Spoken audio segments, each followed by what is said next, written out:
Alright guys, I know you've been asking for it, so te gen pile mauvais signal, sont pas capable de vraiment capable de communiquer avec nous et pour me donner tout détail là, mais nous gagnons en exclusivité avocat Guy Philippe là qui avec nous là, qui est live avec nous et pour nous capable de gagner tout dernier détail, toute information. Et nous devons faire ça en exclusivité avec nous parce que il y a un pile rumeur qui a couru, il y a un pile parole qui a couru et des fois de yo a te un pile là du tout. Pas de possibilité, il y a des questions pour me déposer, je connais qu'il y a pile de journalistes qui t'a posé des questions. So I wanted to make sure that I have that one-on-one so you guys can hear it for yourself, and of course I will do the translation into Creole for you later, but I wanted to have that closure so we can understand better the case. Maybe from the beginning to where we are right now, there are a couple of things that you may not hear today, maybe in the near future. I wanted to tackle that as well. So Ms. Gabozani, thank you so much once again for being here. I know now you dry, it was raining heavily. Give us a summary of what happened today inside of the courtroom. There was the last day for the sentence to be pronounced for Mr. Philippe. Well, everything, as I said previously, everything went according to the plan. He got 108 months, which was the lower end of the guidelines. The guidelines were between 108 to 135 months. We asked the judge for 108. The judge agreed to give him 108 months, which is 9 years. According to my calculations, he'll do about 7 years or so. He gets credit time served for whatever he's done. He also does about 85% of the sentence, so he'll be out in about 7 years or so. And that's about it. So he will be out in about 7 years, although he has 9 years for the sentence because of the 15% bracket that we have in the justice system. If you behave well in jail, if you do community service. Everybody gets it. You don't do any community service. No, everybody gets it. Your sentence is what it is. They cut it down. It's called gain time. Federal sentences. Federal prisoners get 85% of their sentence. And you know, some other people who are citizens will, for example, get certain programs. They could do halfway houses, so their sentences would be even lower. Mr. Philippe will do about 85% of the sentence. Will get credit time for whatever he's served already, so it'll be about 7 years altogether. I know, guys, we're in a pretty loud area. We're on top of the roof right now. I'm just gonna ask Ms. Bozani to speak a bit louder for you guys so you can hear turn it this way? Fine. No, turn the camera the other way. So. Oh, it'll be better the other way. Okay, let me flip it the other way. Yeah, more. Because you can hear it. There we go. Stay on. So again, we're live in both faces. It will be better. So we do. We'll do outside since it's a bit loud in here, so we can have both ways. So I'll be doing this, so you have a better view of how it is. There you go. So now we were talking about the 9 years, but however he will spend 7 firm years in prison. So after 7 years, he technically gonna be out. Yes, that's the plan. There's a $100 that they mentioned inside of the courtroom that he will have to pay. What about that one? There's a mandatory cost of $100 per count. Every single person has to pay it, so that's standard. He had 3 counts, he only pled to 1, so there's a $100 cost. That's about it. They dropped the count 1 and count 3. It's Yes. only count 2. What was count 1 and count 3? Count 1 was the trafficking count. Count 3 was also money laundering, and count 2 was money laundering. So now he's only charged with count 2, which is money laundering. Correct. There's, before we go to the details of some other things, there is a $1.5 million they are talking about that he probably need to give back, and because of some cases. Give me some clarity into that. What is that about? Okay, $105 million is a guideline. We have agreed to a $105 million judgment because we wanted to get, obviously, the sentence that we got. And when you negotiate a plea, you have to agree to a certain guideline.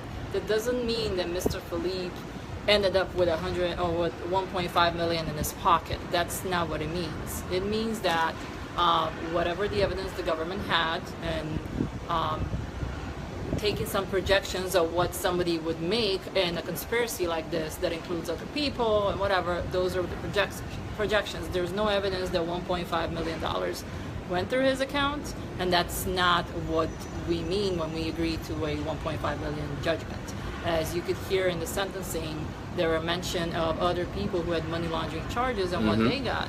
And the way the money laundering statute works is it goes on the amount of loss. So, for example, there was a name mentioned of somebody who that was Oriel Jean and Lucien. Whatever, you know, and they. And these are people, just to not to cut you, but I just don't want to get into it. I'm very well aware of who they are, but their amounts of loss were lower. They were like 400,000. Therefore, their sentence was a little lower. So, in order for us to get to a certain amount of a sentence, because you all know that he was facing life in prison, and we know that the government wasn't willing to just let him walk free. At some point, he was facing, you know, 15 years to life, and there were different numbers being thrown around. So in order to get to a number that worked for everybody, we had to obviously agree to certain guidelines. In this case, it happened to be a 1.5 million guideline that made us get to a number of 108 to 135 months, and we agreed to a money judgment. And it's an estimate of what somebody would have made based on the evidence in the case. It comes from the government. At the end of the day, I don't really care what the number is, as long as I get to a sentence that I want to get to, and that's what happens. So technically, Guy Philippe a fait, sorry, the English part, would spend 7 years in prison, will have to pay $100, and after that time, he has to surrender to the immigration custom borders in order to get deported back to Haiti.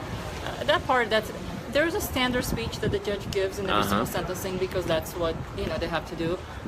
As far as the immigration, Mr. Philippe is not a citizen of the United States, does not want to stay in the United States, and you know, he will obviously go back to Haiti. As part of the sentence, the judge has to say that he has to surrender, but obviously when his sentence is up, he will go back to Haiti. All right, I'm going to ask you that question in English, but I want to ask you in Creole first and translate that into English. Dans séance là, Guy Philippe, il t'a demandé, avocat t'a demandé pour juge là t'a demandé est-ce que le bon parole que le besoin dit, il dit non que le pas dire rien. During the I understood hearing, all that. Really? Oh my God, that is so good. So, I'm just joking. So Guy Philippe refused to make any statement inside of the courtroom when the judge asked him to do so.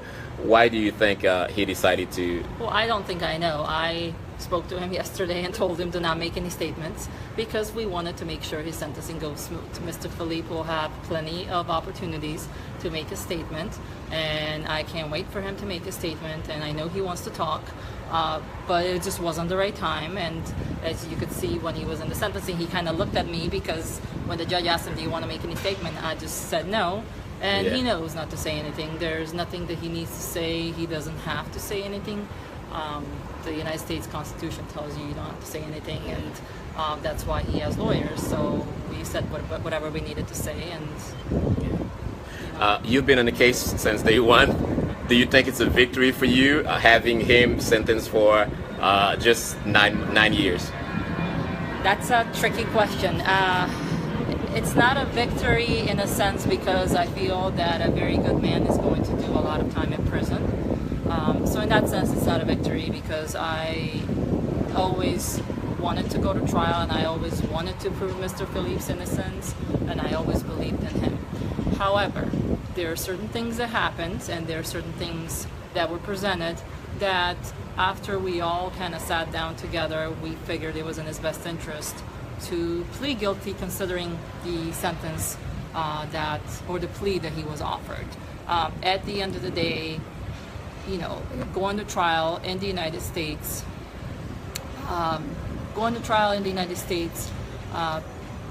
basically you have 12 jurors listening to your story. They're not going to be Haitian jurors. They're not going to be people that know Mr. Philippe. They're going to be just some people randomly selected. They could be white, black, whatever, yellow, you know, they have nothing or no knowledge of Mr. Philippe, and they're going to look at him as, when the government gets up and says, this man trafficked all these drugs, and this man did this. And on top of that, there were different names and different witnesses that were going to testify against Mr. Philippe, and say that he did certain things. Now, the way the justice system works in the United States is, you know, sometimes you catch somebody on video, sometimes there are different types of evidence you can have, and then sometimes people come and say, yeah, I used to traffic drugs with them, you know, we split the money, we did this and we did that. So when you have 6, 7, 8 people repeat the same thing, the question is, is the jury going to believe it? And considering that he was facing life in prison, and considering there were some transactions in his bank account, which Mr. Philippe will explain at some point, I don't want to get into that, but there were certain transactions we thought that it could maybe appear to the jury that maybe he had something to do with it. And sometimes when the jury is kind of in between and they think, hey, maybe they don't really know what you're facing. They have no idea, and they're not, we can't tell them that he's facing life in prison. So they may say, oh, okay, you're guilty. Sometimes I've heard jurors afterwards say, hey, he looked guilty as soon as I saw him, or, I wasn't going to convict him no matter what. You never know how it goes. Our job as attorneys is to go to trial and tell our client what to do, whether to take a plea. Sometimes when you get a plea offer that is just too good to refuse, you tell them, listen, what's in your best interest. And in this case, this was the lowest sentence that could have been. The offer at the beginning was 15 years. Well, his guidelines were around 15 years, obviously. It would be up to the judge. We went down to 9, and that was a big, big difference. And I thought, Alan thought, and Mr. Philippe agreed with us that it is probably in his best interest to plead guilty.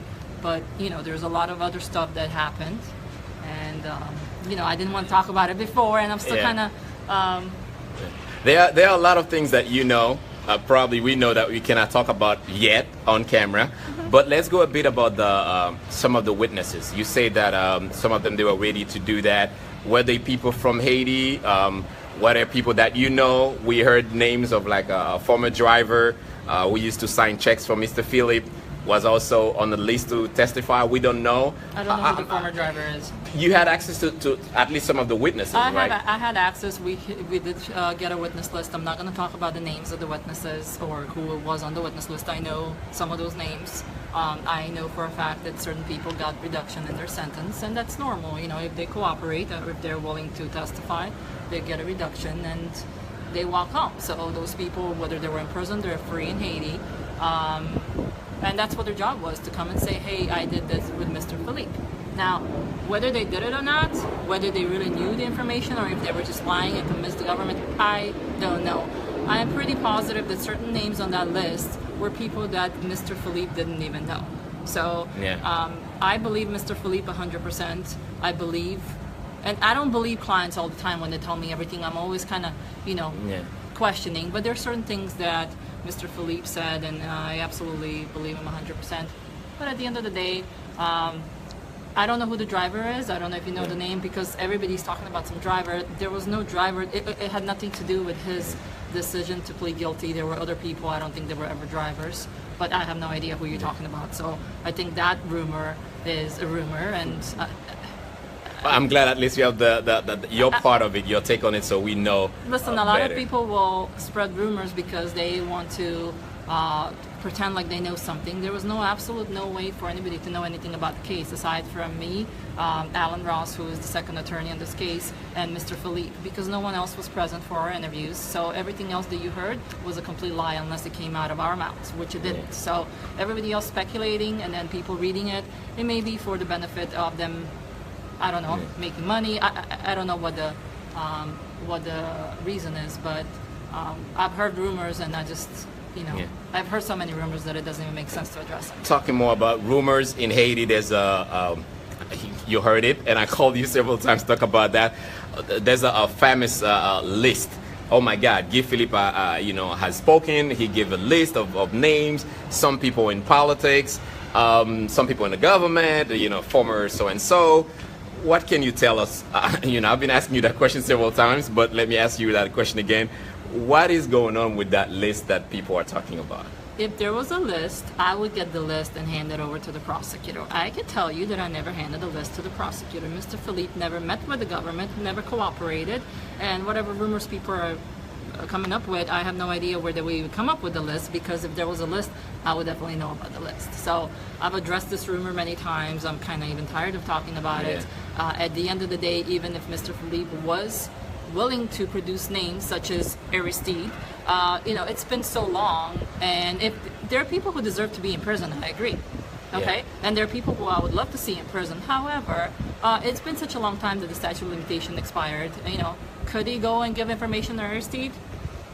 Maybe, but it's just not the route he took. He could have. Yeah. He didn't. But he's not a good friend of Aristide. I know. Yeah. I know. That's why I mentioned that name. Could he have done it? Yes, but it's been such a long time. He didn't take that route. First of all, Mr. Philippe is an honorable person, and he is not a snitch. And I will say that once, and I will say it again until my mouth is dry. Yeah. He's not a snitch, and he is a respectable person, and he has certain morals. So there are certain people who are okay with snitching and making up stuff and lying, whether they're lying or not, whatever. I think all the snitches, 70% of whatever comes out of their mouth is a lie because they're trying to reduce their sentence. However, that's not Mr. Philippe. If Mr. Philippe was talking, he wouldn't be doing all this time. He would be probably out much sooner. So yes, there are people who are doing stuff that I know of. I know a lot of people who are doing stuff, but that's not on me. That's on Mr. Philippe, whether he wants to go and drop certain names. We'll see. But you said there's a huge difference between could and had the information. So obviously, if he could, he chose not to, right? But is that supposed to be that he may know also things that he could have, Mr. Philippe is a public person in Haiti. Of course, he knows. And stuff. a political figure. I mean, I know stuff just from hearing stuff and representing Haitian people, or hearing things. Mr. Philippe. Everybody knows stuff. Whether you go and spin it a certain way and tell people, that's a different story. I can just tell you that, it's kind of like a moot point. We keep talking about it, and people will think clarifying the air and let people see this is the cloud. I wish that Mr. Philippe reduced the sentence and did that, because I want him to do the least amount of time, but that's not the type of a person he is. And there's nothing right now that I can do to reduce his sentence more than what he has.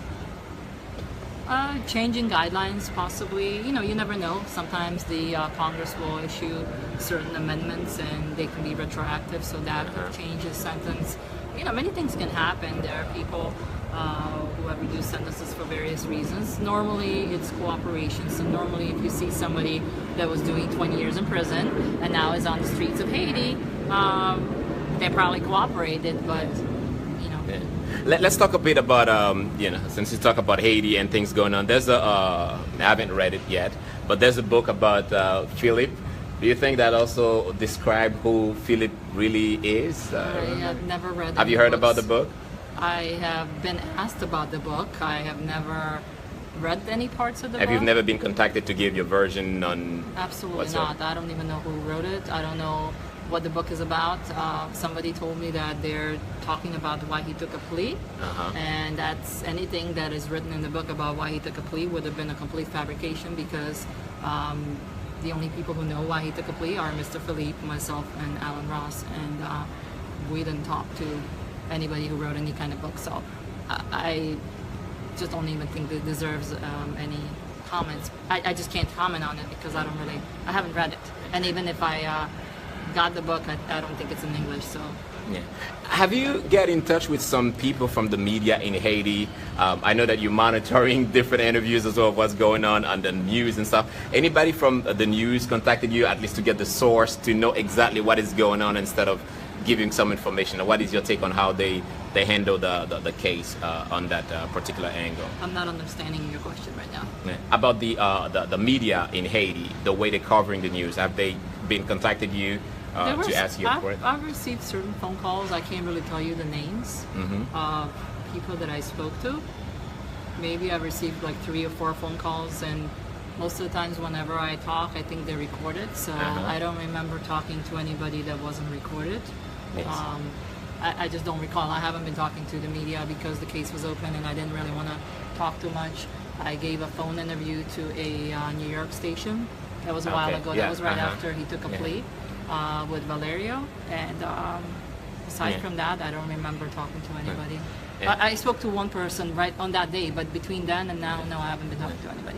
It's a very fresh case. We're still going to have a lot to go, and we have other things to do for the day. I don't want to keep you for too long. But let me ask you, how is his family going? I haven't seen his wife there. I haven't seen anybody from his family inside of the courtroom. You probably have, how they feeling? How is it mentally for them? As well as anybody can be. I mean, everybody understands that this is what needed to happen and that the best case scenario was 108 months. I have texted his family and let him know what the sentence is, and they're okay. And many in Haiti, because he's a political figure, they ask questions like so many times about the same thing. Did he ever talk to you about his political ambition for Haiti? Is it something that he's also thinking that, you know what, I may go back to Haiti and run again, eventually for a senator or for a president, who knows? I think that Mr. Philippe is a great politician, great person, and you know, I can't even stress enough how much I like Mr. Philippe and respect him. So if he was to run again, if he was able to run again, I think that would be great. I don't know what the Haitian laws are. I don't know what the Haitian laws will be when he gets out. You know, I wish him good luck. I hope he's able to run again.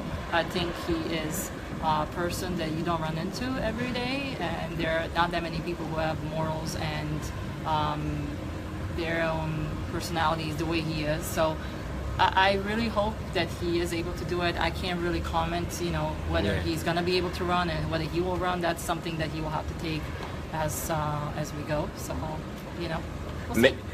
This is definitely the last question. Many people keep asking me that. While he's in jail, has he received any visit from any members of the government, since he was also helping the current president of Haiti during the campaign? Anybody from the government has visited him inside of these cells, from the current government of Haiti?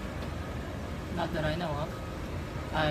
You know, I don't check his visitor list, but I do talk to him, and I'm not aware of anybody. Not everybody can visit him. You know, it's not like you can just walk in and visit him. You have to be on the list. Usually it's family, but you know, I don't think that I just not something that I really thought of talking to him about. But well, you did a great job. Thank you so much. I know we're still going to talk more, but I wanted to have you right on spot to talk more about that. Thank you so much. All right, guys, thank you. I know that the interview was in English, so I will do my best maybe to do another live.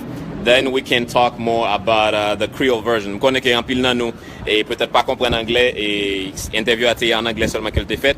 M'a fait possible moi peut-être jeudi ou bien demain, tout dépend de l'homme qui doit faire une autre session avec nous en créole pour me capable de nous détails qui sortent, détails de interview ça que me fait réaliser avec avocat Guy Philippe, l'avocat principal dans ça qui c'est Zelga Bozanik, et puis tu as tout Alain qui est dans là. Alright guys, so merci en pile à nous tous qui t'a suivi, merci à tous les commentaires et n'a croisé Pita, hein, continuez à prier pour nous, prier pour Haïti, Haïti besoin de nous en pile. Bye bye.